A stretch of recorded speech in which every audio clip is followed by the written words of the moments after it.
This is Defenders on TV Podcast Industries. We're back in the MCU talking about Secret Invasion Episode 1. You know, I may not know when a Skrull is pretending to be a human, but I sure as hell know when a human is lying. You know damn well what was in that storage vault.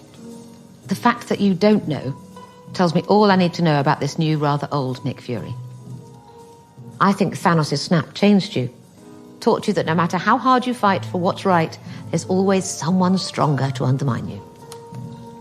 You seem to forget this old Nick Fury has 30 years of hands-on experience with the Skrulls. I know the nature of this threat way better than you ever will.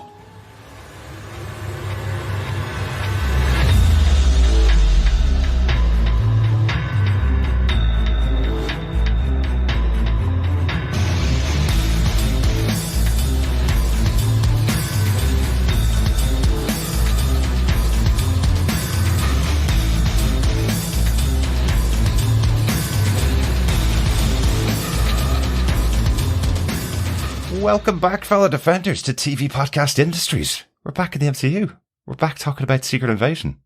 We're back going weekly as well. I'm one of your hosts, Derek. Hello there, fellow Defenders. I'm one of your other hosts, Chris. And rounding out this trio, I am John. Who can you trust? I just thought you were. I literally thought you were just like a bit too much of the secret wine grape juice. But no, it's only it half makes more seven. sense this way. I love it. Yeah, flipping it around. Especially great for our new listeners who don't realise you've just stolen Chris's identity there, John. Or did I steal his? Oh. Exactly. This is an audio podcast, and our listeners will never know. And you're not really Derek. Derek's actually our podcast. Yeah. Yes. This is Charlie speaking. He has discovered the power of Sentience. language.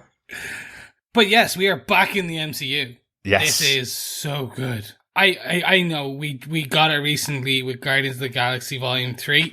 That's the cosmic MCU. Yeah. This is Earthbound, and I forgot how much I loved it. Absolutely. I would think our regular listeners probably know, but I will say it right here. Nick Fury is my favourite comic book character. I'm going to remind people that often throughout this series. He's purring a lot here next to me. I'm very happy. I'm very, very happy. I don't think I've been as excited about a Marvel show since the first episode of Daredevil on Netflix. That's what it is like for me. This is coming to a show centering around Nick Fury, a spy show in the MCU set back on Earth. I was so excited going and seeing this, and I'll spoil it right now. I'm very, very happy with what they've delivered. We have seen the first 2 episodes, but this podcast is, of course, going to be about just this episode, just episode 1, which is released next week. We got to see the first 2 episodes early, and I will say, it gets better after episode 1. I loved episode 1. So what does that mean for episode 2? You loved it. Exactly. But it would be really silly of us before we went ahead not to take the opportunity really quickly to congratulate Chris, our brand new father in the Defenders TV podcast group, or TV Podcast Industries group. Finally, one of us is a dad. Exactly. Congratulations, Not Chris. me. I literally get to say, who's your daddy? It's amazing. Yes. It sounds weird, but yeah. No, yes, we have welcomed Miles Jones into the universe. He is now MJ from Spider-Man and Miles from Spider-Man. I just need to get a Peter in there, and I'm good. Like, I love it. It's the triple threat. I love it. Yes. How is little Miles coping with having you as his dad? He is eating, pooping, and sleeping. So, well. Excellent. So, that's what you want, right? That's really what you want. And beyond that, it's kind of like, I've yet to, the nerdy part of being a dad is going to be the best part. And the godfathers of the podcast universe will also get to teach him, like me, everything nerdish. Absolutely. Like, he's going to get his Doctor Strange lore from John. He's going to get his S.H.I.E.L.D. lore from someone else, because there's no S.H.I.E.L.D. in the MCU. But then his Nick Fury knowledge from Derek. Absolutely. And my Godfather knowledge is coming from Godfather parts 1, 2, and 3. So it will be chaotic. I guess making Miles offers he can't refuse constantly is all you'll do then. But just don't do the horse head in the No, I'll try not to. Don't do Yes, that. I'll try Don't do not that. to. But I am very pleased. It's been 2.5 weeks since Miles arrived, and I am very pleased he's already had his Marvel baby grow on that his godfathers gave him. So we're very proud. Thank you very much, Chris, for sharing the photograph. The interesting thing is he arrived essentially the week that Spider-Man Into the Spider-Verse that's right came out. Across the Spider-Verse, yeah. Across the Spider-Verse came out, so I was unable to see it. So it's a tough one for me, I'm not gonna lie. I'm like, I love my son, but you're stopping me seeing one of the best animated Spider-Man film, potentially Spider-Man film of all time. Will he rebel against his father's love, which is Marvel? He will. He's gonna turn out and go, no, I only like Dark Horse comics. I'm like, ooh, you're gritty and emo now. No, I want to play football. Oh yes, he may be sporty. Yeah. He's then his mother's son. I like to own him. Oh no, it's going to be much worse than that. He's going to spend every weekend playing hurling, one of the national Irish sports, just so you have to stand on the sidelines and learn all the rules of hurling, Chris. I'll just be like, offside, touchdown, no, maybe something. God damn it. Something like that. Box. We'll learn it. Basically, those are the three sports I know. Yeah. You'll get there, Chris. You'll get there. Many parents have got there before you, having to learn sports their kids enjoyed as well. So that's how the human race has evolved. Yes, we do want to say a big congratulations to yourself and Kel, and of course Miles. Looking forward to meeting the little guy this weekend. So, let's get into our discussion about Secret Invasion, though, for our wonderful fellow defenders. We hope you're going to be staying with us for the next 6 weeks as we're covering each episode of the show. If you want to subscribe to the podcast, you can subscribe by going to tvpodcastindustries.com. If it's been a while, if you only follow our Marvel TV shows, go check out the new website. It's pretty cool. You can also leave a voicemail over there with any of your thoughts on the shows that we're covering, or you can email us to feedback@tvpodcastindustries.com with your thoughts on any of the episodes. So we would love to hear from you and hear from you about your thoughts on the episodes as we go through this season of Secret Invasion. Definitely. Let us get into our spoiler-filled discussion of Secret Invasion Episode 1. Derek, what are some of the episode details? Well, the executive producers of the show are Kevin Feige, Jonathan Schwartz, Louis D'Esposito, Brad Winderbaum, Samuel L. Jackson, Ali Selim, Kyle Bradstreet, and Brian Tucker. So lots of new executive producers on the show, including, of course, Samuel L. Jackson. Good stuff. Yeah, really good to see Samuel L. Jackson there involved behind the camera as well. In front. Yeah, I think that's really good. I think the leaders of each of the shows have been executive producers on the shows as well. Really, so really great good. to have them in there. The head writer for the show is Kyle Bradstreet, who you may know from Mr. Robot, one of the lead writers on that show.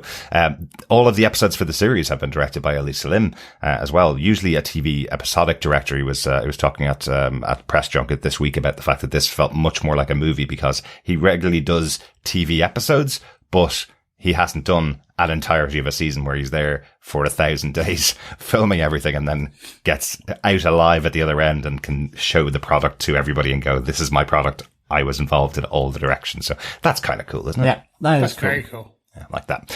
This episode was written, of course, by showrunner Kyle Bradstreet and by Brian Tucker. Brian Tucker, interestingly, is the writer on the upcoming remake of Todd McFarlane's Spawn. The film or the animated one? The brand new remake of Spawn. I think it's the live action. Ooh, I wonder if they still have Jamie Foxx attached. That's the last time I've heard about that film. Jamie Foxx was going to be Spawn. I was like, interesting. We'll see how it goes. As it stands at the moment, of course, writer's strike is going on in the US at the moment, so no further confirmation on any plans until they sort out paying people what they are owed. So it'll be a while before we get any movement on any upcoming projects. But that's the upcoming plan for Brian Tucker when he is allowed to go back to work and being paid correctly. Yes. There you go. Good stuff. But with that said, with all the people behind the show, John, do you want to tell us what they gave us with your synopsis for Secret Invasion Episode 1? Sure. Former CIA agent Everett Ross meets a contact, Agent Prescott, in Moscow, where Prescott shares his theory that multiple coordinated terrorist attacks point to an infiltration of a secret force of shape-shifting Skrulls across the planet. Ross kills the operative and escapes with the information. When he realizes he's being pursued, he calls Maria Hill for an extraction. But as the pursuit intensifies, Everett Ross falls to his death in front of Maria. But as his body transforms to its original Skrull form, his pursuer reveals himself as Nick Fury's close Skrull friend, Talos. Nick Fury returns to Earth from his mission setting up the planet's defense system Saber. Talos tells him about the new Skrull threat, a young Skrull, Gravik, who is disillusioned by Nick Fury's failure to provide the Skrull refugees with a new home. His methods to build a new Skrull homeland on Earth are extreme and violent, with the intention to start a war between countries. Gravik has been calling other Skrulls to his cause at his base, New Skrullos, in an abandoned nuclear facility where he is planning his next strike against Moscow. Using his contact in MI6, Sonya Falsworth, Nick learns of a bomb maker in Moscow who is working with the Skrulls. Fury and Talos confront the bomb maker and learn of the plot to set up 3 explosions around a central square in Moscow, which will plunge the planet into another Cold War. Talos meanwhile meets his daughter Gaia, who has joined the renegade Skrull forces under the leadership of Gravik. He pleads with his daughter to help Fury stop the bomb, and Gaia agrees to mark the bombs so they can be tracked. Fury, Maria Hill, and Talos converge on the bombers, thanks, seemingly, to the tracers placed by Gaia, but their backpacks are empty. As the bombs go off and chaos erupts, Maria is shot by a Skrull who takes the face of Nick Fury to trap her. Searching for her murderer, Fury is faced by Gravik as he makes his escape. So, the invasion is revealed in the first episode. And we have kicked off the spy drama. Who can you trust, right? Definitely. What's the overall thoughts? What's your feeling about this episode? Chris, let's throw it to you. It's a spy show. Like, 100%. Spy, but yeah. It's a thriller. Like, you, from the get-go, let me step back. From that first initial opening with Ross, I just thought it was going to be a bit more kind of like, I was like, okay, so he's going to talk about it, then he's going to try and go and get Fury. I was kind of trying to step it up in my head. And because I didn't think they'd go that way straight away. Right, yeah. But it just got so engaging each and every moment as each scene kind of evolved. And that's kind of the key part to me, which is top thoughts is this was an overall amazing episode. Yeah. If we want to get into the individual details, we can do that now. We absolutely will. John, how about yourself? What's your initial thoughts on the episode? Yeah, I really like this. I'd forgotten how much I like S.H.I.E.L.D. I know it's not S.H.I.E.L.D., but Nick Fury and the whole espionage spy aspect of the Marvel Universe, to be honest. And this is really sort of spying it up. It's kind of, it's quite slow and methodical. I think this episode apart from possibly the opening, but it's got a lot of, it's got a lot of stuff to explain. But I really, really enjoyed it. And my notes were mainly with question marks throughout them, because it's kind of like that, like even just at the start with, what we'll discuss around Everett Ross, I was like going, as I was watching it, is that person a Skrull? Is that person a Skrull? Yep. And so on. So there is a lot of that. It's almost, the premise of the show being who can you trust? But it's also, what can you believe? I think there is, the unreliable narrator gone large. Who is who? What is what? It's really good. I love that stuff. Absolutely. And, this is absolutely the reason why I love Nick Fury as a character in Marvel. This is the kind of storylines that were told in his books have always been the mystery, the spy drama, who can you trust, everybody turning on everybody else, double agents, that kind of thing. So seeing this put on screen the way it was, excellent. Absolutely loved it. Let's kick into our top 5 case points. We normally break these down into 5 big moments, 5 things that we want to talk about, throughout the episode, but let's talk about that. I'm going to call it the Cold War open, the cold open for the episode, where we get introduced to Everett Ross, a character we know pretty well. We've seen him in lots of movies, most recently in Black Panther: Wakanda Forever, where he got kicked out of the CIA, right?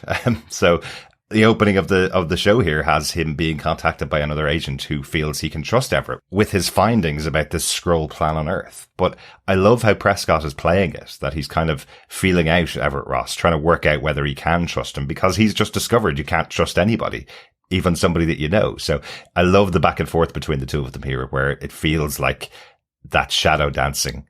Can I trust you? Can I give you this information or not? And even us as the audience watching it, probably because we know Martin Freeman in this role for a while, we're watching it going, maybe he's the Skrull. Maybe Prescott is the Skrull. You're watching it wondering what's going to happen here.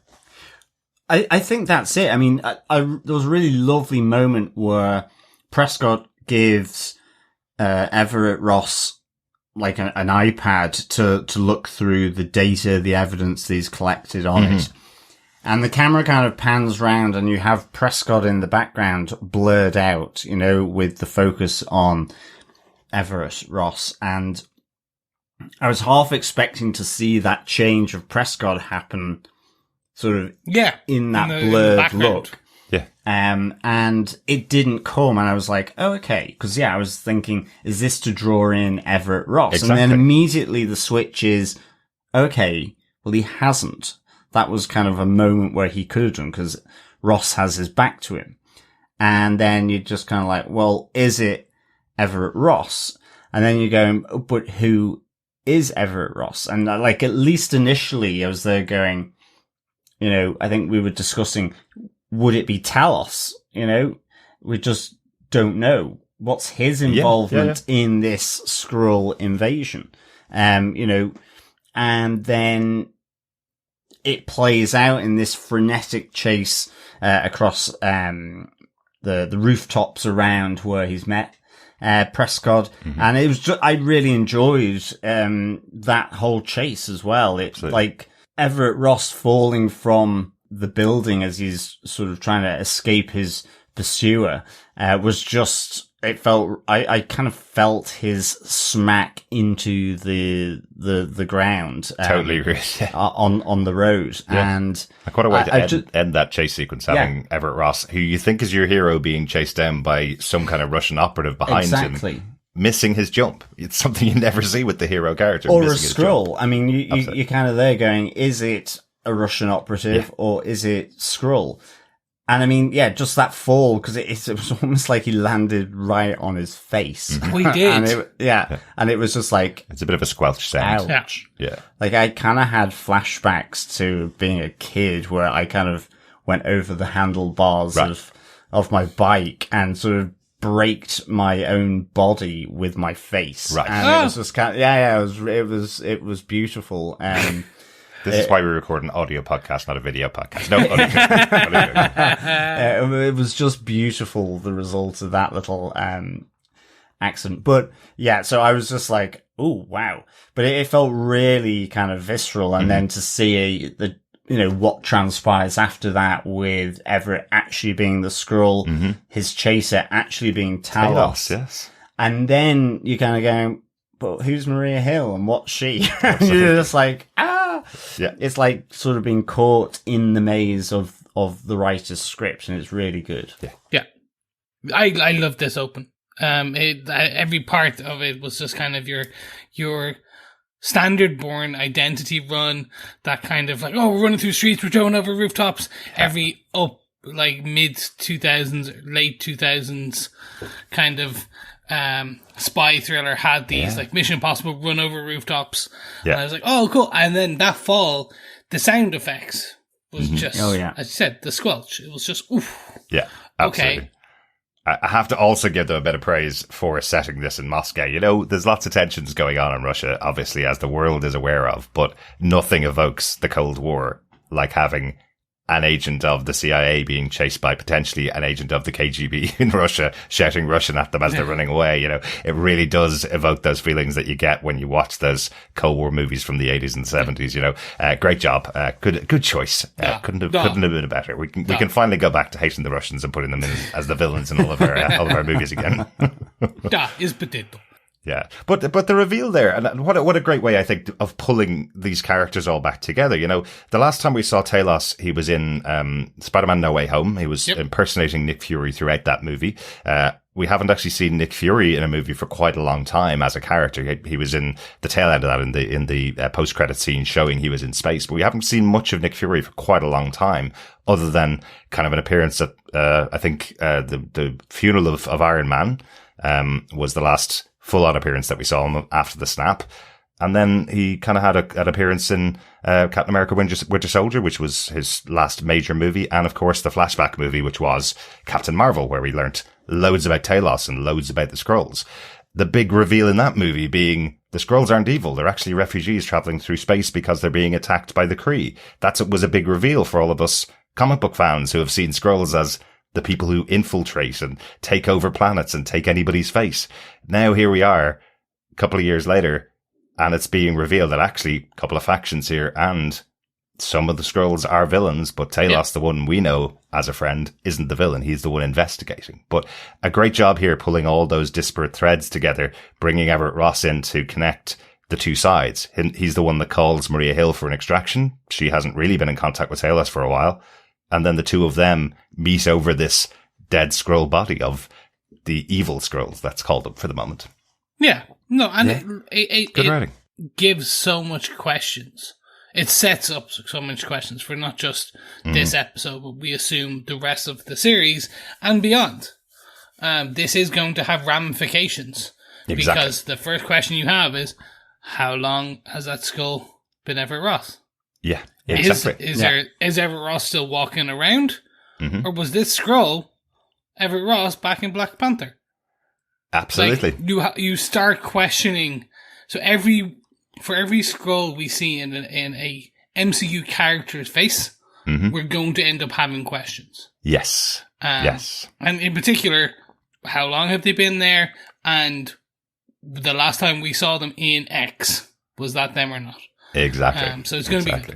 Love that idea. Love that that doubt that it can put on what's happened with characters in the past. And we'll talk about the Skrulls and how they become and how they take over a human a bit later on, because I think that's also something that adds some great questions to how long have they been in place. I think that's pretty cool. Anything else about the Cold War open? Anything else about the cold open of the episode before we move on to the next point?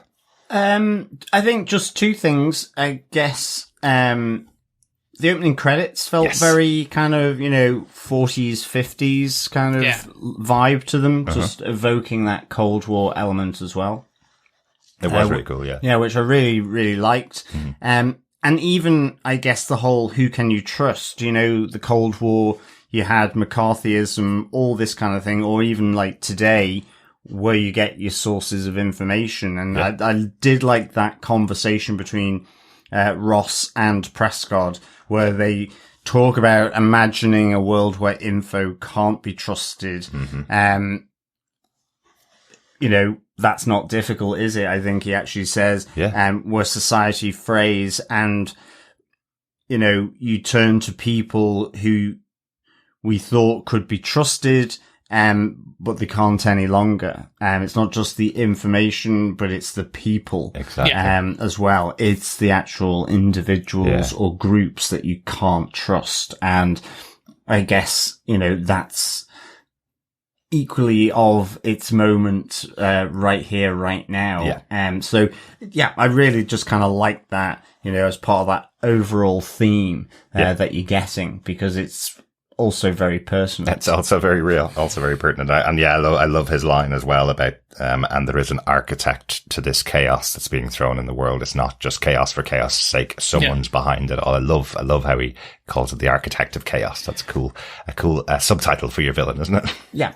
And it feels very Sherlock Holmesy as well with Moriarty, that idea of, the master weaving the web behind the scenes.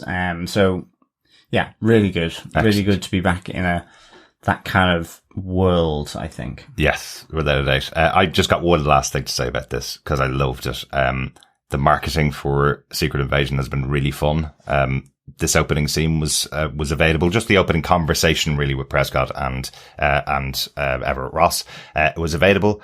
If you caught that they posted 9 photographs that made up to a map and a code where you could go to a website and watch those first couple of minutes of the episode. How cool is that? They basically were putting up the photos and deleting them immediately. So if you were there quickly enough, you could grab the images. Very cool idea. Loved it. I'll add very quickly on social media. I got on Twitter. You could interact with the Marvel Studios kind of Secret Invasion account if you liked the tweet. It looked at your Twitter profile and said whether you were a Skrull or not. Yes. And I literally got, "Are you a Skrull? Here's our take." And it was Cobie Smulders basically going, "Yeah, you're a Skrull." Excellent. So I don't know what to tell you folks. Maybe I'm not here. I got Nick Fury himself telling me I was a Skrull. So everyone's a Skrull. Oh. No. If you ask them to analyze again, you may get a different outcome. Oh, okay. It was still Nick Fury, but he said definitely not a Skrull. So excellent. So I'm going to keep that one and delete the other one. Yes. Yeah, I haven't done this yet. There you go. Have to get you on it. Let's get on to case note number 2. Speaking of Fury, this is his show, right? So let's talk about Nick Fury. Our second point is Fury isn't the same. Lots of call-outs of this amongst multiple characters here. He has a conversation with Talos, who says ever since he came back from the snap, Nick Fury's been different. Even the opening scene that we see of Fury, there's a little nod to the Area 51 alien, the kind of white alien with the big eyes, as Nick is beamed down from Saber, where he's been working in space. It looks like that classic version of an alien, and then you see it's actually Nick Fury with his massive beard, looking very much older, very much more tired.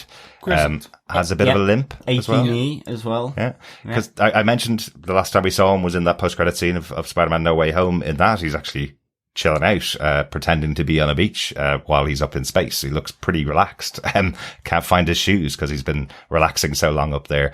Here it looks like he's had a pretty hard time over the, what's it now, 5 years since the snap? Yep. Yeah. And 5 years away, so 10 years in total, that I guess, since that all happened. Yeah. No, and I think, look, we've seen other shows deal with the potential PTSD of the snap and what it happens.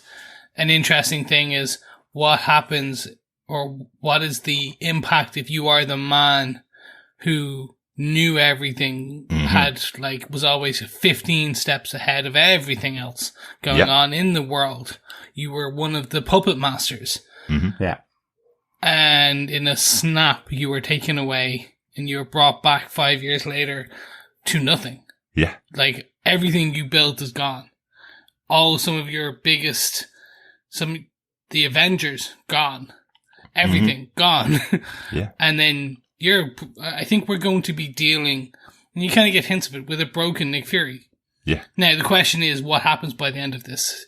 Is he reforged, or is this the end of Nick Fury? Like, are they going to kind of call an end to this story? Yeah. If you will. Yeah. Well, that's it. I mean, it's also like, because as you say, a number of people make this point to him, and it's like, again, halfway through, and they're going, but is that what he wants them to think? You know, and in particular, when he's with Maria Hill, having a drink at a hostelry in Moscow, and she's there doubting his abilities. You know, the person she has placed so much trust in, has worked with, has reneged against the US government, with S.H.I.E.L.D. going down and still working for him, helped, during the dark times of S.H.I.E.L.D. really.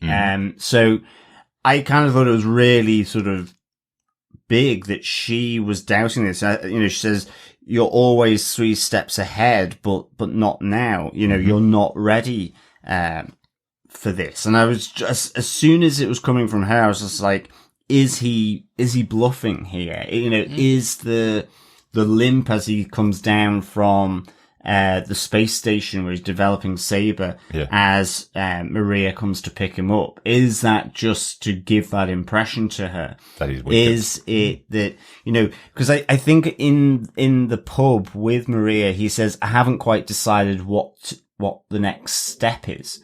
And that's why she says, you're normally 3 steps ahead. And I just thought, if this really is Fury, and given everything going on, is he placing this doubt into the people who he thinks, maybe Skrulls, in order to put them off guard, to underestimate him, and so on. So it's just a really great play, because the blip is such a big moment in this whole MCU that it could quite easily be as well. But I thought it was quite interesting, it also coming from Maria Hill. Absolutely, and seeing that these two characters are so close together. These two characters have worked together for so many years. An interesting description that that Cobie Smulders gave of her character, Maria Hill, is the blip happened, both herself and Nick disappeared.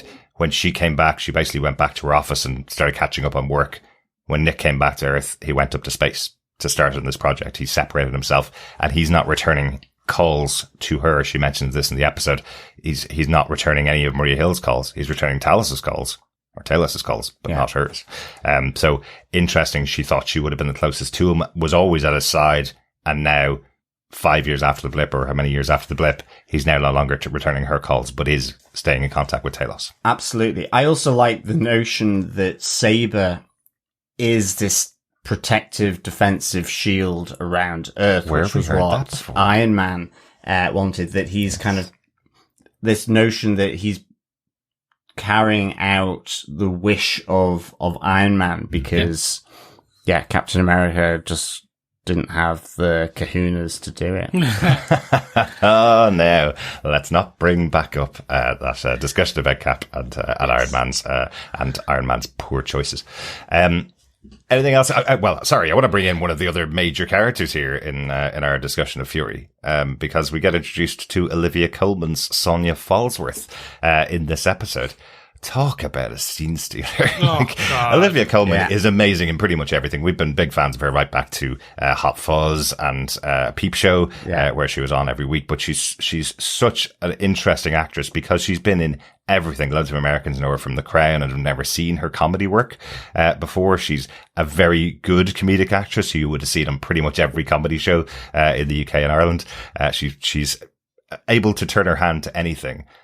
And here she fits in very well in this world. She doesn't stand out, but she does chew the scenery in this conversation she has with Nick. So for me, this is interesting. When you put a Samuel Jackson versus a Luke, I was like, it's a clash of titans in both the characters and these actors, because Samuel Jackson isn't known for being kind of a demure, quiet, timid man or actor who just kind of subtly, he's not Colin Firth. Right. He's just not going to be a gentleman and just quiet and he is there's too many snakes on a plane type man. So when you put these two opposing forces, I did question how it was going to go. And it is very much it's a duel between the two of them as both actors and characters. You can see them. It's chess. They are moving and they're constantly counteracting. And I loved it. I loved it. I think Olivia Colman won out in the scene. Interesting. There will be other scenes where potentially Samuel Jackson will win out. Mm-hmm. He'll act a bit more and then he'll win that one, and we'll see who wins at the end. It's the perfect introduction to her, though. You're totally right. She is trying to get a bit of one-upmanship on Fury. Absolutely. I love that she, to your point, John, I love that she questions how much he's changed since the blip by saying there's no way my men would ever have been able to jump you. And he kind of goes, well, I used them to get to you. That's what I did. But she's still kind of going, well, I don't really believe that. Maybe you are a broken old man. You know, you're the old Fury. But he does, while he's in there, he does, get a monitoring camera into that room so that he can find out, what her plans are, what Sonya's plans are, and he can develop his investigation. So I think you might be right, John. I think he does have a lot of his own wits about him, and this might be just another Nick Fury, plot or plan to make sure people underestimate him. It's a new use of his powers. Yeah. I think that's it. I mean, on the face of it, in this scene, Sonya Falsworth seems massively well connected. Mm-hmm. I mean, she's presumably, head of MI6, operations in Russia, at least. Mm-hmm. If not higher, given, we do hear that he destroyed her flat and city in Spider-Man Far From Home. Again, she's incorrect, though. But anyway, no, exactly. But we know that was ultimately Talos and his wife. Talos, yeah. And so, she certainly seems really well connected on the face of it. Again, it's playing to what are the bluffs here? What are the red herrings going on? And these two characters, I absolutely loved them together. And I got that sense that they really enjoyed that scene. I mean, I could be totally wrong, but it just felt really good. Even, I think she got the one-upmanship on him because, she had got him bundled here and also had served the drinks with the bottom shelf piss that she gave him for destroying said flat and city. I love that. I think my drink of choice is bourbon. No, from now on you get bottom shelf piss because of what you did. Until you apologize for it, until you made up for it, that's all you're getting. But I really like that, you could sense, despite that, she hugely respected Nick Fury, head of S.H.I.E.L.D., and seeing that they are also both trying to snuff out, as she says, the Skrull menace. Yeah. Effectively. So, interesting. And then again, to the point, well, if she's not Skrull and possibly Fury is that why there's the little video camera going in so that they know what her operations are? Because she does seem really well connected, as well as Nick Fury. Yeah. So I liked this character a lot. Yeah, definitely. Yeah. Chris, anything to add about Fury or about Sonya Falsworth? No, I'm just interested to see where and how they kind of continue to kind of spar in the future. Throughout this season, and whether is Sonya who she says that she is, and how far that kind of goes. Again, it's just at this point, it's very much the tagline of this show: "Who can we trust?" So, We will talk about that in our point number 5, which will probably be our regular point number 5 every week as we go through this show on Who Can We Trust. Just absolutely loved this character in here. Loved the sparring between the two of them. And again, another one of the things that Olivia Colman said about taking this role was that she just always wanted to work with someone like Samuel L. Jackson. She's really interested in working with him, wanted to do it, and the two of them sparring together. You're absolutely right. She said she loved scenes working with Samuel L. Jackson where the two of them could just kind of go up against each other. And I think Samuel L. Jackson called her the most dangerous woman in England. I presume he was speaking about Sonya Falsworth. That could equally apply to Olivia Colman and her comedy, because she can probably kill people with She is the queen, so remember. She is the queen. Excellent stuff. Let's move on to number 3. On our case note number 3, we're talking about Gaius, and let's talk about Gravik and the Skrulls, all of the Skrulls themselves. Talos, Gaius and Gravik. Who wants to take that? I'll start. This is interesting. We're reintroduced to Gaius, having not seen her for years. Yeah, that's an interesting one, because I did go back and check this. The character wasn't named in Captain Marvel. So thankfully, some people may not be aware who Gaius is. Chris, do you want to explain? Sorry, yes. So Gaius is Talos's daughter. We do see her at the very end of Captain Marvel on the ship where Talos brings Carol Danvers, and you see then Talos's wife and daughter. Sorry, yes. And you basically, so we are introduced to her. Now remember, that was in the 90s, and it's been 30 years. Has it been 30 years since the 90s? So that makes me feel really old. Yes, we are slightly old. Yeah. For those of us who remember the 90s. But yeah, I was a kid. There used to be a thing called Blockbuster. And telephones with wires. But so we're reintroduced to her, but introduced very much for the first time because we are getting her as this adult. So we're slowly also introduced to Skrullopolis or New Skrullian or Skrullville or oh my god, I was like Skrullos. I was like worst name ever. It really is. Yeah. I was like, why? Like, because comic books. That's the name of their home planet. I know, and was shown in Captain Marvel. But you're right. They should have chosen a new name. We're not going to call it New Skrullos. We're going to call it a cooler name than the name of our actual home planet. Exactly. It's like Skrullville 2.0. Like, just like New Skrullian. No, see, like, it's just why. It's like why. Like, we wouldn't go New Humanos. Well, actually, that's not a bad name for a place. Oh no! Don't go down that rabbit hole. We are interested. We are given a small tidbit that this is around nuclear, lots of nuclear facilities because Skrulls are not impacted by radiation. Yeah. So we will see then, like, we'll probably get some form of, they're going to Chernobyl. It was secretly in Chernobyl all along. Yeah. Very much something like that because that was dropped. But again, nuclear power plant, very interesting. We see all these survivors and we're introduced to what looks like the mission between refugees and quote unquote warriors. Yes. Yeah. Which is very interesting. Absolutely. This idea that you can choose to be a refugee, choose to live there. Anybody's welcome to come. Any of the Skrulls that are on Earth are welcome to come and live here. Or you can take up arms, become a warrior, and have pride of place within this group, under Gravik. Yes. And his right-hand man, Pagon. Yeah. Who is really cool. Yeah. Yes. But I do think is going to die an unfortunate death at someone's hand. Okay. He's been one of these kind of like, they're building him up and I'm like, oh buddy, oh, that's not going to end well for you. Yeah. Is it because he's the Irish actor, Chris? Yes, 100%. Okay. Yes.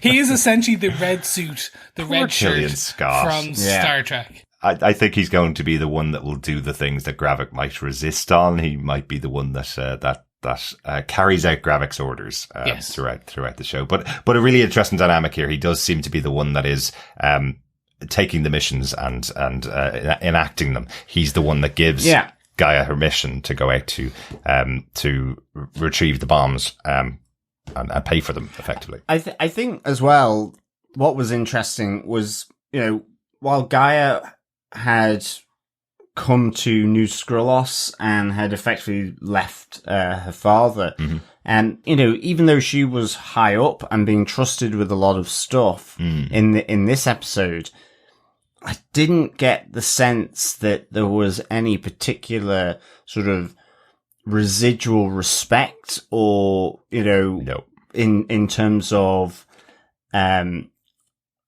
the family name and her father. Like it almost felt as though Gravik was really still suspicious of her. And so I like that even within this New Skrullos society and the formation of this army, again, who are they able to trust within their own ranks? Because, you got the sense that Gravik is right to do that at one stage of this episode. And then possibly it was a plan all along.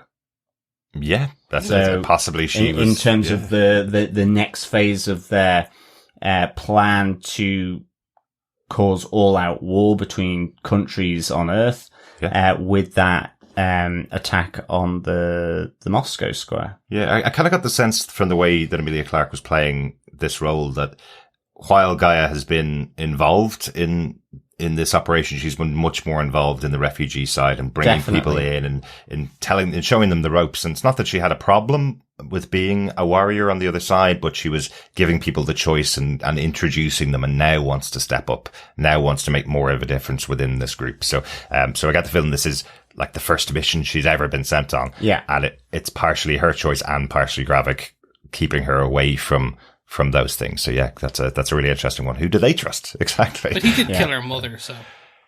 Well, seemingly. Yeah, seemingly. At least that's what Talos is saying. Yeah. So, but remember, Gaia doesn't know that until she meets up with Talos. She doesn't even know that her mother's dead. Exactly. She just knows her mother was dead against someone like Gravik, but has that argument when she meets up with Talos where she finds out that her mother's dead. Yeah. Yeah. I do want to talk about one big thing here, because we never really have learnt about how Skrulls can change over, how they're infiltrating, let's say. We haven't seen that. All we've seen is them being able to see someone from across the room and change into them. What's really interesting add-on here is that they can capture a person and transfer all of that person's memories over to one of the Skrulls. I thought that was fascinating. I loved how they showed that, where they got the American and transferred his face onto one of the new Skrulls coming in, and then they transferred all of his mind and all of his knowledge over. Absolutely. The other aspect to that I found really interesting was because in New Skrullos, in this radiation zone, Emilia says to the new guy that she's picked up from the gate, Betos, I think, that, they only grow their own produce and you can keep their natural form of a Skrull. Yes. Yet there are, there's a lot of people that also taking the human form, and they talk about how the longer they maintain that form, the harder it is for them to be outed effectively or detected by other Skrulls that they aren't actually human. So that's another thing. So that explains why, even though you have this rebel leader talking about creating new Skrullos, they're keeping their human form, I guess. Because the minute he changes back into Skrull form, none of the Skrulls know that it's him, because they haven't seen him without his human form for a while either. So I like that idea too. Maybe Gravik is actually human and not a Skrull. Oh, I guess I'm sure we'll find out more about Gravik. He's too big. As the show goes on, he's too big for you to question it. I mean, I'm not saying that he is. It's just, that's the thing. Which of these characters are too big where you kind of go, I'm not going to question it? Like Fury, his counterpart on the Skrull side at this moment, Gravik, or even Talos. I have an idea, but we'll chat more. So Fury's a Skrull and Gravik's human. I love that idea. Oh, I like this. We're going to have an interesting, quick discussion on who can we trust later on. But one of the other implications you guys mentioned about this idea that the Skrulls can't be affected by radiation that's here, one of the really concerning elements of that is they're in Russia. They're about to start a war between Russia and the USA. That's the whole purpose of these bombs. If a nuclear war starts and humans are wiped out, Skrulls just come out of their hiding places and take over the world, right? Yep. Because none of them are affected by it. So they don't care about nuclear war, which is part of the reason why they're willing to do this kind of attack. Yeah. How scary is that as a motive for your major villains in the show, huh? I like it because it's essentially they just want a planet. They want they want a home. They just don't care how they get it. And I think it's an interesting kind of discussion, which is, well, if humans aren't good enough for the planet, well, maybe we'll take it. We'll take it. I have two things. One, it didn't look like there was any shielding around those humans in the pods, so they're still getting radiation poisoning. Unless the crystals in their temples is Reiki and kind of just pulls the radiation away. Interesting. But again, the whole fun part of that, very quickly, it's established. Anyone can be a Skrull now. Mm-hmm. Anyone. Because it's not just that they have full access to the memories. Yes. Up until the point of like that person going into the pod. So, cool. Like, the only thing is, when that person dies, they will take scroll form. Exactly. But that is also called into question when Gaia essentially goes, well, it's the longer we're in this form, the harder it is for us to turn back. So if you're killed, or a scroll is killed, will it take some time for their body to reform when they die? Interesting. Question to think about. Exactly. I didn't think about that at all. Yeah. I thought it was just more, if you stay in human form and don't turn into a scroll, when you turn back into a scroll, nobody can tell which scroll you are. Do you know what I mean? And then if you stay in scroll form, when you take human form, nobody can tell what human you are because they haven't seen that human in a while. That's all I thought about. But that's a really interesting one and may come in a moment.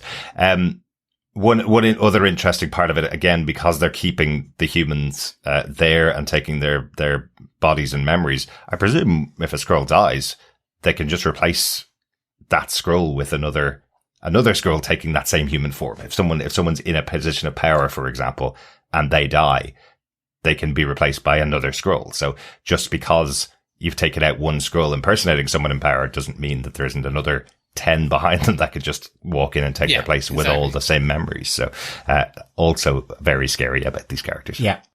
Well, all the same memories up to the point where the original human was captured. So if that human was captured 10 years ago, and the scroll's been impersonating for 10 years, they don't have all the memories for the last 10 years, which is going to be fun as well. Yeah. But they've got their own memories. So, yes, but if they, so if we're talking about, even if that scroll dies and someone else comes back in as well, they won't have those. That's true. Yeah. They'll have detail files. Yes. Chris. That's what this is all about, the spy game. Good stuff. Anything else about the scrolls in the show themselves? We didn't really talk much about Gravik and his motivations behind what he's doing here. I'm sure we'll talk about it more as the series goes on, of course. But I do kind of like this idea of the two factions of scrolls here. As I said, the big twist in Captain Marvel was that the Skrulls were refugees.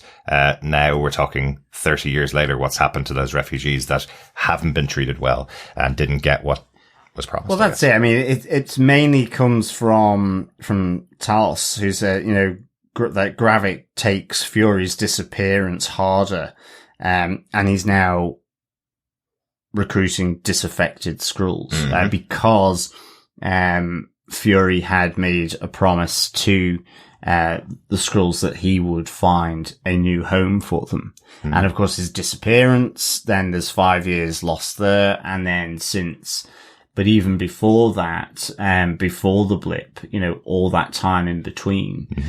So yeah, I guess at the moment that's his main motivation, is that feels as though there has been a betrayal. A betrayal here. Yep.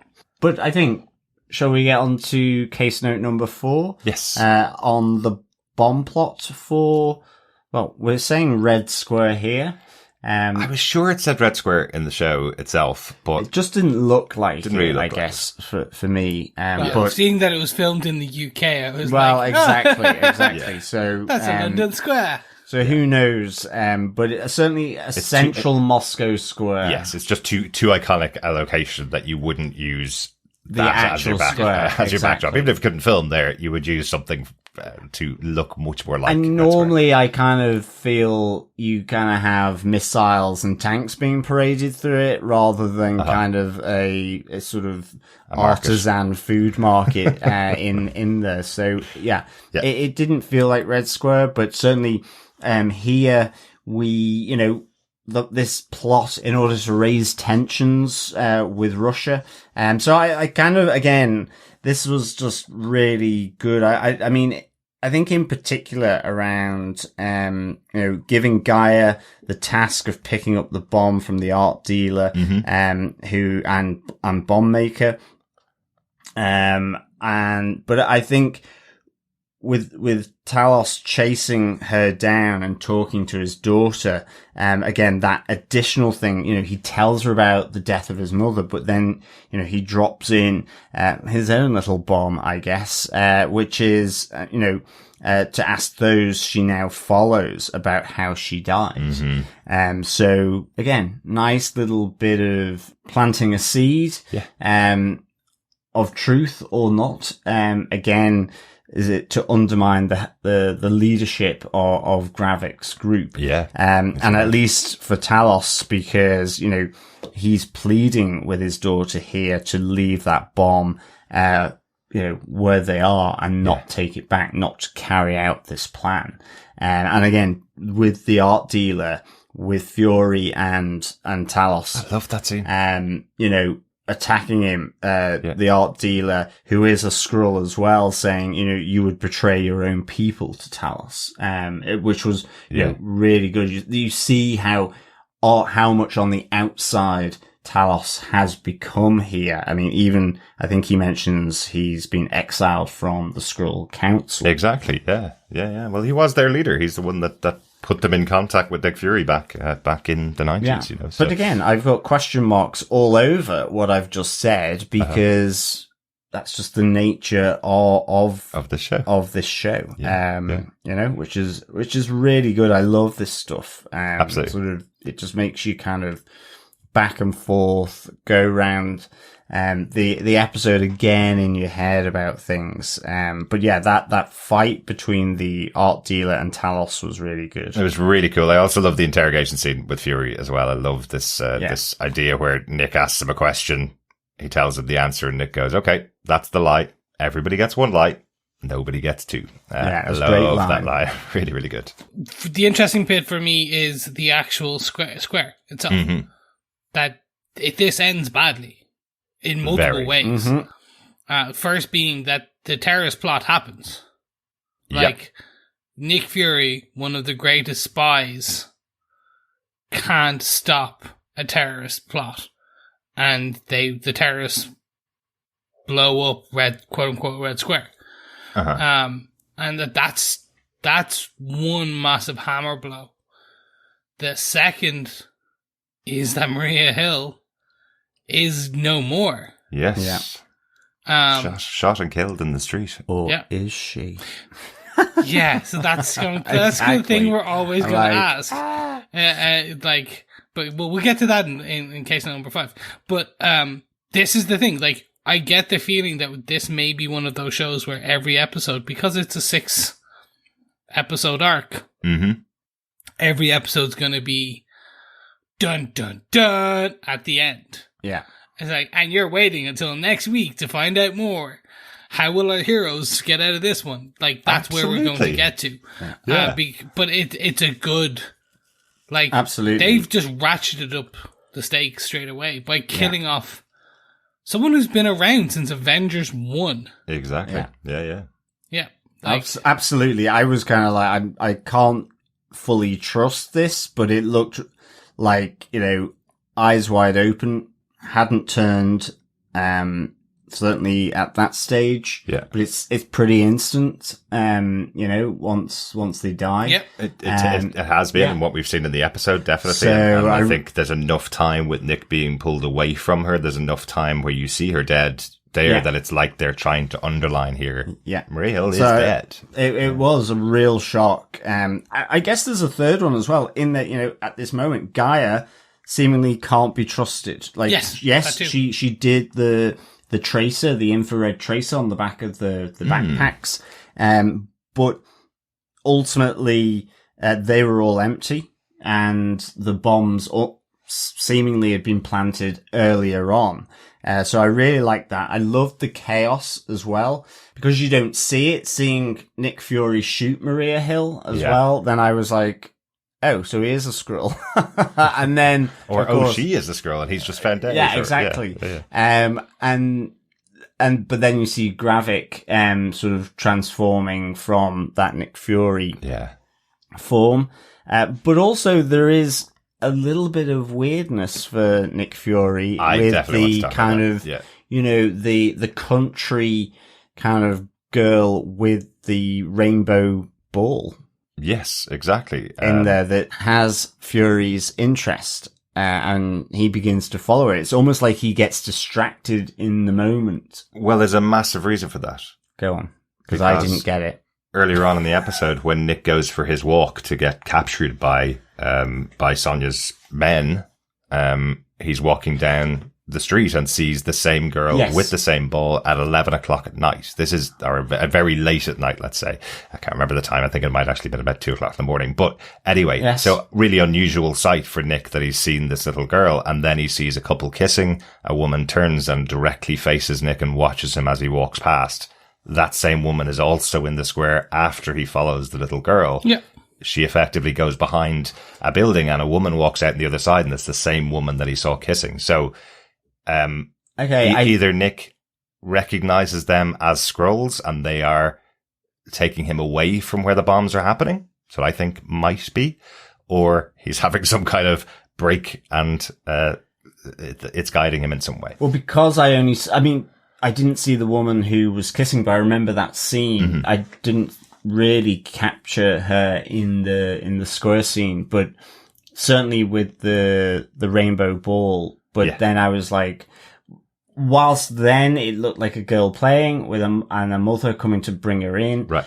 And this time I was like, oh, is this like imagination or something like that? I wasn't even necessarily thinking it was PTSD. It was just like a frame for him.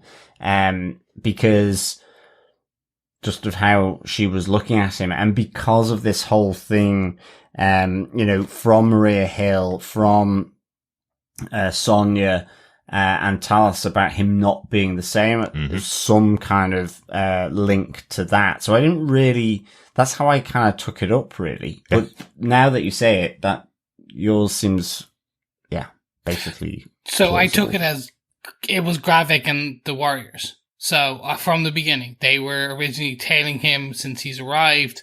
They knew that this was a trap from the get-go for Fury. They've been following him since he's arrived back on Earth, and the whole point is they wanted him there. Yeah. That's the way I took it, because it's a lot of the same people. Like, I went back, like, a lot of people in that square that the camera pans to or stops on are people we have seen on Fury's journeys, including people in the pub as well. People in the pub are there. Very good. Gravik, now, I assume it's not just Gravik. They could be saying it's just Gravik and he's been there all along, but I took it as it's Gravik and the Warriors, and they've just been surveilling him. Like, he's never been out of their quote-unquote sight at some point. And here, the little girl with the big rainbow ball is going to attract his attention. He's moved away from the location where Gravik turns into Nick Fury and kills Maria Hill. Like, that's the other side of the mission that's happening here. Exactly. So I mean, but I think the interesting thing will be now is, was Gaia ever in on that? Right. Well, that's a great way to set us up. I think that's everything on the bomb plot in the square. One thing, of course, we do have to say that it is a really shocking moment. The loss of Maria Hill is massive. Exactly as Chris said, she's been around since the Avengers had quite a big storyline throughout the show. In the comic books, Maria Hill becomes director of S.H.I.E.L.D. and has been for many years. She's a very big comic book character as well. So it's a real surprise to see Cobie Smulders getting killed off the first episode of this season. That doesn't happen very often in Marvel. So let's move it on to point 5, because that feeds in perfectly. Case note number 5. Every week, I think we're going to have this as our final case note for the episode. Who do you trust? Who can we trust within this episode? Let's start with Maria Hill. Do you trust that Maria Hill was on the level throughout the episode, and do you trust that she's dead by the end of it? On the level, yes. Dead, I don't know, and I'm thinking not. Okay.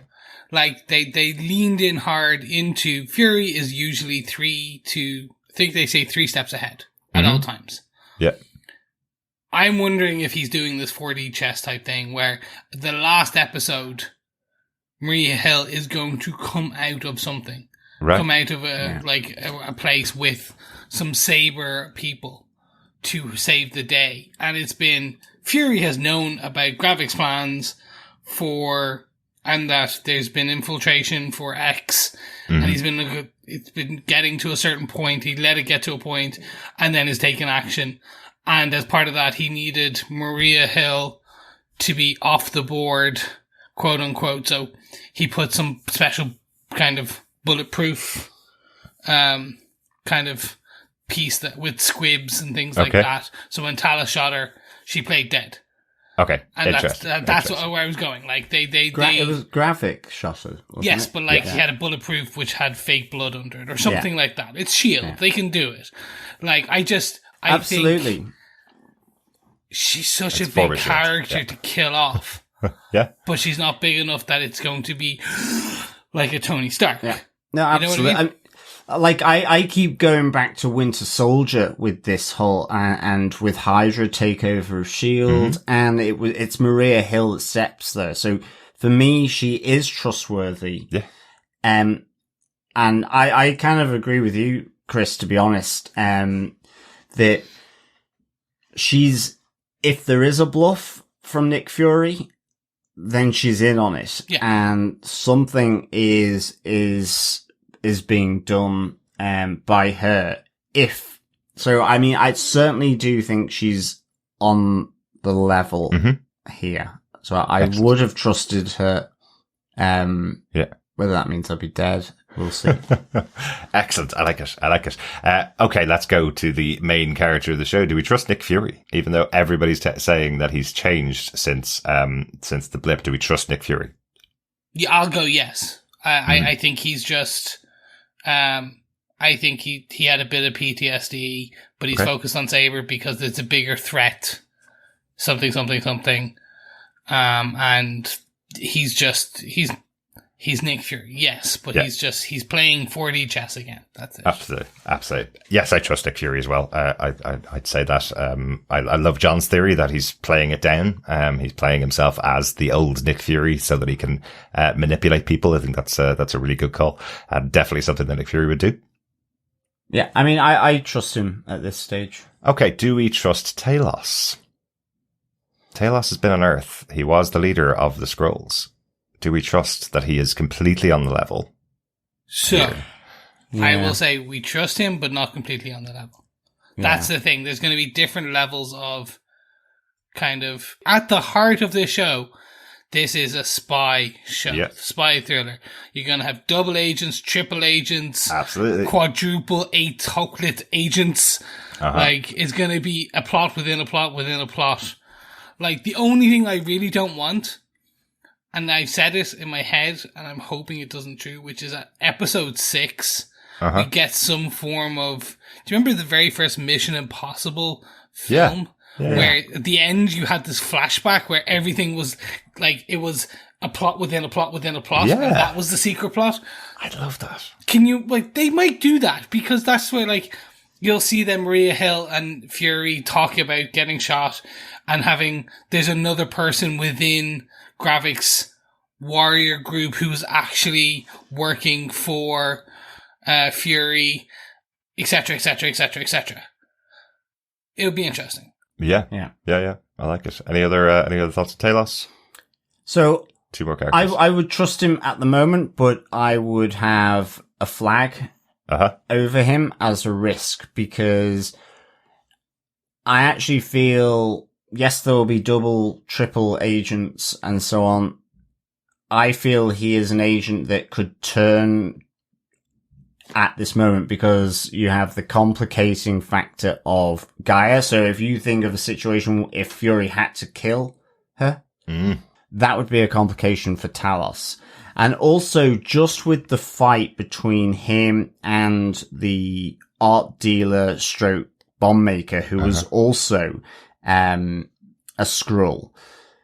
So he says to Fury, look, let me fight him. You stay sat down. In the end, the art dealer's pretty good with, he's a pretty good fighter. But it's Fury that shoots him. Yes, and you see Talos go, I told you not to. And I'm just wondering whether, like, the honor system around Skrulls. So I do trust him at the moment, or at least certainly through the first half of this episode. And then I suddenly decided that my risk-based system would put a flag on him. I like it. Just 2 more characters, promise. Sonya Falsworth. Do we trust Sonya Falsworth that she is who she is? Yes. Yeah. Without a shadow of a doubt. Ooh. And then I'll be stabbed in the back, because A, she's either British or B, she's a Skrull. Well, she's definitely British. Yeah. I go yes because she's the too obvious for her to be a Skrull. Interesting. She could be working for Val DeFontaine, from kind of Captain America and like Wakanda Forever. Wakanda Forever, yes. Or she could be working for her. I just don't think her being a Skrull. It's just too obvious being a Skrull. Right. Excellent. And finally, then, can we trust Gaia? Can we trust that she's on the level? I know that she's part of Gravik's group, but we mentioned it earlier on. Could she have been sent there by Talos? Could she be the double agent working underneath Gravik to get the information to learn about it on behalf of her father? So, I think Fury might have sent her. Oh, so interesting. She's working for Fury, and that's going to piss off Talos. Interesting. Like, that's what you sent my daughter into a cult. Like, that type of, that's a good dynamic and a good kind of friction to add.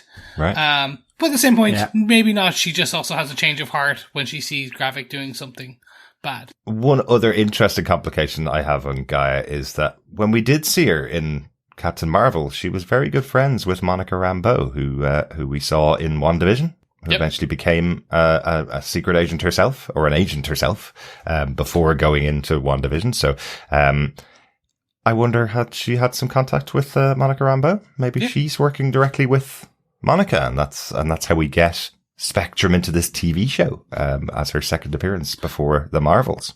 Well, we do know Rambeau is working for Saber in the trailer for the Marvels. Yes, we do. And she's working with Fury. Yeah. Definitely, potential. Yeah. Like they're best friends from when they were kids, right? Yep. That's what I'd say. If the Skrulls stayed on Earth all this time, and they were the first family that they met, that Monica Rambeau would have quite a strong connection with Talos and Gaia. So maybe that's our connection there. Good stuff. Any other thoughts on Gaia? For me at the moment, no, I don't. Just take her at face value. She's turned and now is hoping for a world where they can live in their own skin. Well, I don't have the old subterfuge stuff or background on her. So at the moment, just purely on how she's done, I think no. But I think a bit like Talos, I would have another flag because... She's a Skrull. You can't trust any Skrulls. No, because I do feel like what you were saying before, and that's why there is something, is, again, she's been told by her father, ask the people who you now follow about your mother's death, because she seems genuinely shocked at the death of her mother. Yes. And secondly, I think what you were saying about, she seemed like she was more into helping out the refugees.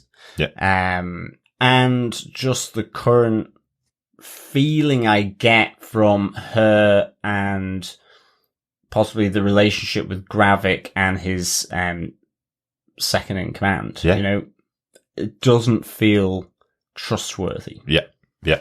She did mark the bags, though, as well. But she did. And again, that might be sort of deep undercover. So this is effectively, you know, I can absolutely see what's being said, that she's a long-term undercover operative here. Excellent. Child labour. Super long-term child labour. Yeah. I'll end with this one question, and it's more an interesting, fun one. Can you trust Gravik? The leader of the Skrulls. The leader, the main bad guy. The reason I give you this, right, which is in the comic books, Secret Invasion, the Skrulls are led by the Queen, the ruler, the religious head of the Skrull Empire. Yes. Wouldn't it be so cool? Which is Gravik is actually working for Fury, and like literally, he's actually the second in command. We're introduced in episode 3 or 4 to the real big bad, which is the Queen Skrull, who has he's whatever. And Gravik's actually been working for Fury to stop this whole thing, and it's all like some big, massive plot. Like, I know, it's like the biggest stretch, but it was just like, it's cool. Hey, it's a theory. This is our theory section. Yes. And I'm sure we'll revisit this as the series goes on. Good stuff. I think that was a bit of fun. I like the idea of that, though. Yeah. I mean, as I say, it's like, who can you trust here? Exactly. Gravik potentially might not be all that important. He might be the real leader's number one, second in command. See, I think they played on that in this episode where they had Pagon looking like the real leader, and you see a shadowy figure up above, and then the reveal of Gravik later on is that he's the leader of the group. So I think that. But hey, look, as I say, all theories right now in the first episode. Yeah. Good stuff. Any notes about the episode you want to call out? Any lines that you particularly liked from the episode that we haven't spoken about? The only note I'll have is, if you are interested, do read the original Secret Invasion. It's collected in hardback, softback, everything, paperback. It's all there in your local comic book store or online. It's fun. Don't know how much is going to be. Pretty much right now is not connected, i.e. it's just Skrulls impersonating people so far is the connection. But it is definitely one of the best comic book arcs for a long time. It's excellent. I was rereading it recently. There's like so many comics that are tied into it. But for a shorter experience, there's a 5-issue comic that came out this year led by Nick Fury and Maria Hill with Secret Invasion 2. It's a really short one. 5 issues. Much smaller story than the original Secret Invasion, which I think was over 100 issues. It was with big. Everything gathered together. Great story though. But a short 5-issue comic came out earlier on this year. I think it's being collected in September. Because it followed Civil War, didn't it? Yes. And that's when I realized I hadn't the actual financial resources at that time to really pick up everything, spend the amount of money that I was doing on these massive event level. There was a lot comics. There were tons, certainly with all the tie-ins. Yeah, there was. But it was worth it. Definitely, if you can pick it up, you'll enjoy it. Yeah, but absolutely. That's my only note. Yeah, I think Secret Invasion is one of my favorite events for sure. Absolutely. 2 notes about the episode for me. We didn't mention Rhodie in this episode, and the President of the United States of America, played by Dermot Mulrooney. Very cool to see him in here, but just interesting to see that James Rhodes is keeping a track of Maria Hill and Nick Fury, and they've both gone AWOL. That's all we hear from him. They're supposed to be up out in space where he can keep tabs on Nick Fury. Maria Hill's supposed to be where she's supposed to be, so he can keep tabs on her, and now both of them are AWOL. I just thought it was an interesting way of bringing Rhodie in here. So hopefully we'll see more of James Rhodes later on in the season. We know we will. That's no spoiler. Armor Wars whenever it comes. Yes, yes, definitely coming. Definitely still coming. Yes, so we just don't know when. So good stuff. And then one of my favorite lines in the episode, just Nick Fury calling out that the Avengers was his midlife crisis. Yeah, exactly. That was a good one. Yeah. Good line. Some people buy a fast car. The Avengers was my midlife crisis. Excellent stuff. One other thing to do at the end of our 5-point discussion, we decide whether we defend the episode or not. This should probably be a pretty short one because we did call it out up front. But overall, Chris, do you defend Secret Invasion episode 1? 100%. This is a great opening. And it's going to be one that I think it will have us questioning a lot of things throughout the season, and then the past of the MCU and the future of the MCU. Mm-hmm. And now, unfortunately, we do have a bit longer to wait now because of the writer's strike, but it's right. It's a good thing. So strike away. Keep us waiting. Anticipation is good. But this is going to be, this will have rolling impact on the MCU. And I'm here for it. Yep, absolutely. Excellent. John, do you defend Secret Invasion Episode 1? I do defend Secret Invasion Episode 1. I would give this 4 little green men out of 5. Very good. Possibly so dwarf even Skrulls. Yes, possibly even a 4.5 after this discussion. I really enjoyed this, absolutely. I just know after watching episode 2 from the screeners that we got, I preferred that. Right. I felt grading on a curve is what you're saying. Yeah, so I'm grading on a curve like a teacher, exactly, and making sure I get the bell curve at the end. Yeah. So for me, I think this was a really strong opening. Loved it. I loved the shock of Maria Hill. Yeah. I didn't love it, but I was shocked by, Maria Hill's death. But again, this is all about questioning yourself, and what's real, what's not, who's double, triple agent.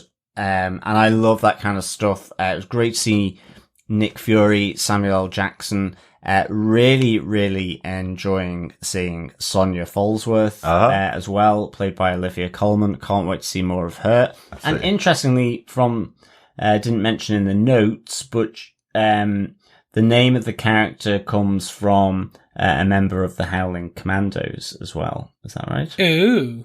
Yes, that's right. James Montgomery Falsworth, who we saw in Captain America: The First Avenger as a member of the Howling Commandos.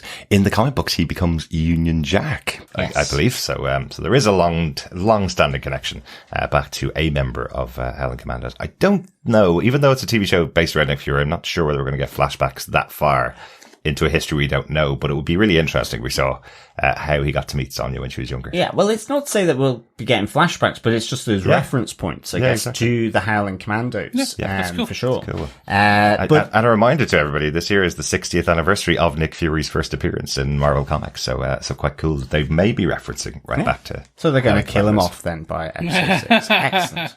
It's only 15 years in the MCU. He's got another 45 years in the MCU to go. We haven't even had...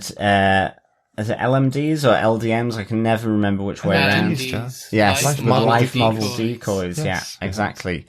I know, but every time I always think it's weirdly done, and so I always think it's the other way round. And in the end, I got it right the first time, but I never do. So anyway, yes, absolutely defend this. Can't wait for for you guys to see the next episode as well. So yeah, my 4 little green men out of 5. Excellent stuff. Derek, do you defend? No, he hated it. Of course I do. This was everything I wanted and way, way more. The opening episode of a 6-episode spy series should always be this pace, should always give you some action and some intrigue and make you question everything. The opening with the death of Everett Ross in itself was pretty shocking. It opens up that question of, have we been seeing Everett Ross at all throughout all of his appearances? Has he always been a Skrull? That's a really interesting question to open it up with. The return of Nick Fury, what's been happening to him since the blip, really exploring that and getting some time with him as a character and with all these other peripheral characters that we've seen before, bringing back his family of Talos and Gaia from Captain Marvel and having those connections drawn out. Since we haven't had a sequel to the Captain Marvel movie, it's great to have that explored. Yep. In this first series of Secret Invasion.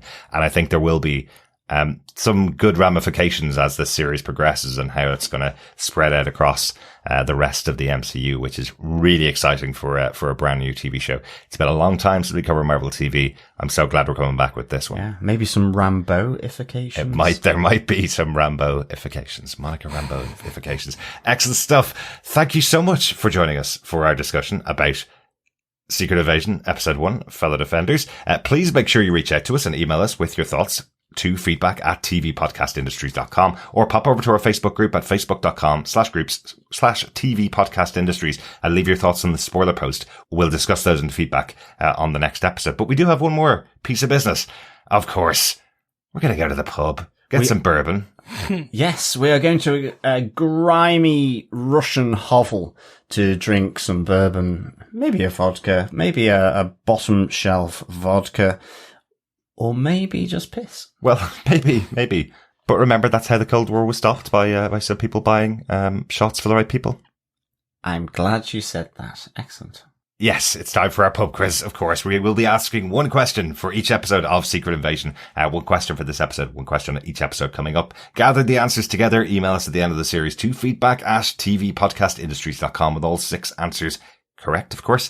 The one with the most correct answers will be put into a hat and will get some Nick Fury Agent of S.H.I.E.L.D. Nick Fury Secret Invasion goodies at the end of the series. There promise to be some good ones there. Yes. So, John, eye patch. Yeah, it might be. But there's some even cooler stuff. A flirkin. We're not posting a cat to anybody, I promise you. We might get extra entries if we said we were. John, do you want to get the first question for our Secret Invasion pub quiz? Yes, fellow defenders, fellow quizzers. Question 1. What do Nick Fury and Maria Hill traditionally share over their game of chess? Excellent stuff. That's the first question. Do you want to repeat it again, John? Sure. What do Nick Fury and Maria Hill traditionally share about over their game of chess? Good stuff. Gather all 6 together. Email us to feedback@tvpodcastindustries.com with your answers, and you'll be in the chance for getting those goodies. Yes, and it's some goodies. Like I said, eye patch or a flirkin. Also, really cheap vodka. TV podcast industries will not be sharing or sending a live animal through any postage. But you'll get a free cat, but it will not be a free cat. It will not be any cat, any animal cat at all, I promise. Thanks so much for joining us. We will be back with you next week for our discussion about Secret Invasion Episode 2. I can't wait to talk about that one. I hope you're enjoying the show, and I hope we'll hear your thoughts over to our feedback section. Yes, thank you so much for joining us. If you like what you heard, make sure you like and subscribe and do all of the things. Send us the reviews, send us your feedback and everything. You know where to find us. Just head over to tvpodcastindustries.com and that will give you all the links. Thank you so much, and we'll speak to you again next week. Yes, thank you so much, fellow Defenders, for joining us. It is a pleasure to have you back chatting all things Marvel. Until episode 2 of Secret Invasion, remember, keep watching, keep listening, and be careful who you trust. Bye. Bye.